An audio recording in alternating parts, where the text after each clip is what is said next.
Amerika versus Cina saat ini bukan perang dagang, tapi perang ideologi.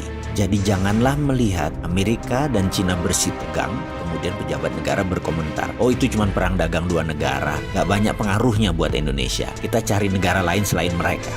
Alah, malu bener kalau saya mendengar opini seperti ini. Asli malu saya, seperti gak ada kedalaman analisanya, seperti gak ada keilmuan bernegaranya.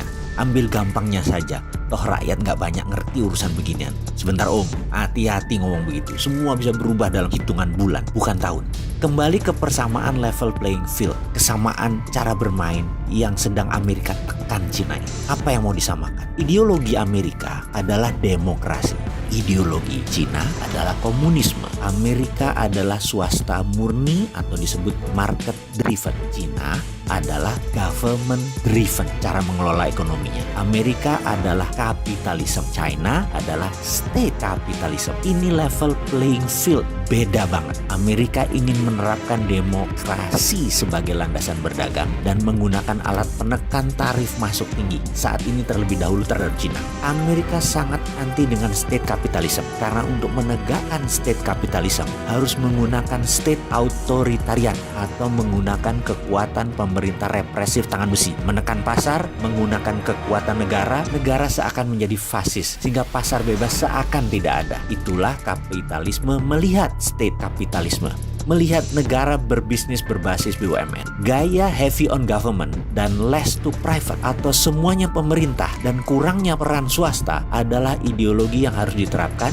jika sebuah negara ingin menggunakan dana obornya Cina. Harus government driven. Itu banyak terjadi seperti di negara Sri Lanka, di negara-negara Afrika, Papua Nugini, dan banyak negara lainnya.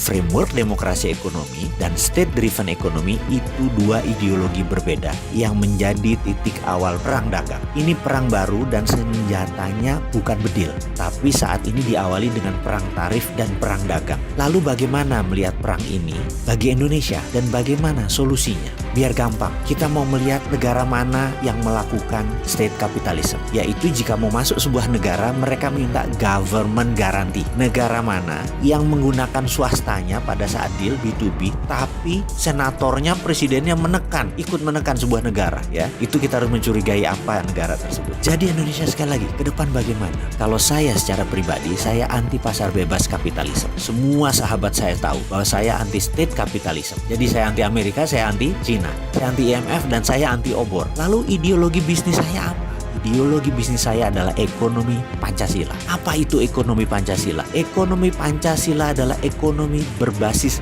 fair trade, keadilan, bukan free trade. Kembali ke topik perang dagang, state capitalism dan swasta pasar bebas. Tindakan Amerika melindungi swastanya, tindakan Cina melindungi komunismenya. Indonesia sekali lagi harus menerapkan ekonomi Pancasila berbasis fair trade. Diawali dengan membangun kekuatan dalam negeri, membangun kekuatan sendiri, membangun tanpa uang asing, tanpa teknologi asing. Stop menggunakan apapun berhubungan dengan asing. Tidak ada istilah foreign direct investment, tidak ada istilah ekonomi bergantung pada asing. Cukup membuat kebijakan ekonomi baru berbasis produk lokal.